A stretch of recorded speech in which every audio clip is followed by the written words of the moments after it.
kamaskara, magandang magandang umaga. Bali ito, iwa tayo ng panghalo sa pagkain ng alaga nating manok. Bali 2 buwan sila hindi nakatikim ng ganito, no? Kasi nga po nagbakasyon muna tayo saglit. Kaya ibinili muna natin yung alagang manok ko sa aking katrabaho na si paring Aril.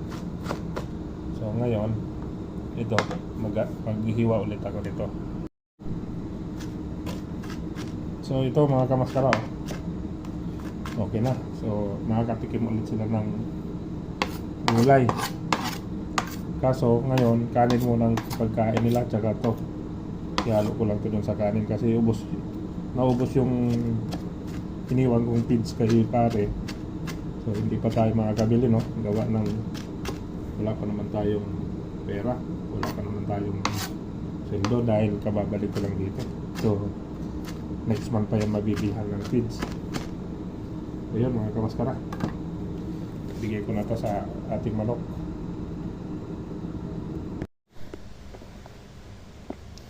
So ito, tubigan muna natin.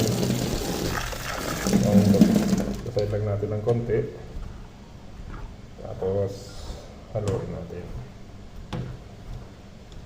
Bali na-diet sila sa kanin ng nagbakasyon po ako. Gawa ng naubos yung, pero siguro bago yung naubos, nahigit 1 buwan ako sa Pilipinas. Kasi iniwanan ko naman talaga ng 1 balding feeds yun bago yun naubos. So nung naubos, kanin-kanin sila, pero purong kanin lang, walang gulay. Ngayon balik sila muna sa kanin at gulay.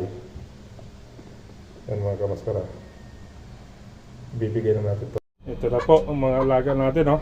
Siya nga pala, nabawasan ng isa to, gawa ng binugbog daw, sabi ni pare. Tapos ayun, sinun sa akin yung picture na yung isang lalaki nabawasan, namatay, gawa ng binugbog daw nitong 2 lalaki na to.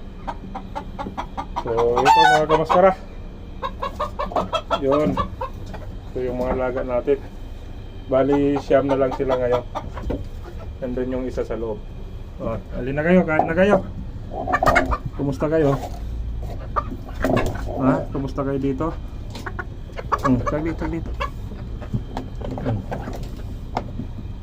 Yan ito muna ang pagkain nyo.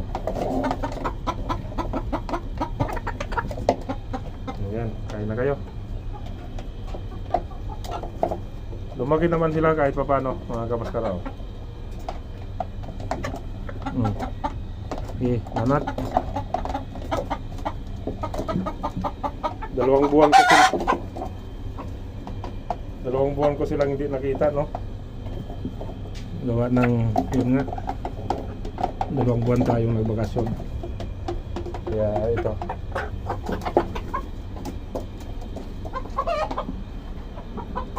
nangitlog na nga po pala ito, nandun sa rep, linagay ni paring Ariel kasi nakita niya daw yung ibang itlog kinakain, kumbaga tinutuka ng mga to, so nababasag, sayang. Kaya ang ginagawa niya, pag nakita siya ng itlog dito, yan linagyan niya ng pa-itlogan dito. Pag nakita siya ng itlog, kinukuha niya, linalagay niya sa rep. Ngayon, ang nangyari naman, huminto sa pangingitlog. 8 na daw sana yung itlog ng mga to, kaso yun nga, kinakain nila, kaya 4 na lang natira. Tapos nung naubos siguro yung feeds nila mga kamaskara, huminto sa pangingitlog. Kaya hanggang ngayon wala pa sila ulit itlog. So ito, ibigay naman natin to sa isa nating manok dito.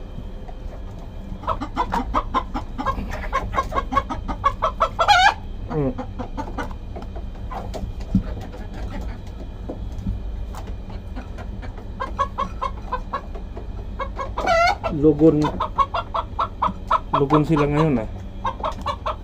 Kain na. Kain ka na dyan.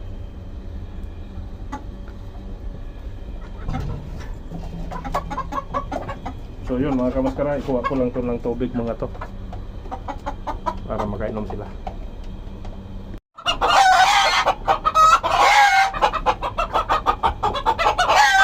Uy, ba't ang ingay nyo? Yan, ang iingay nila. Oh, huwag kayong pumasok dyan. Ayun yung isa pumasok oh.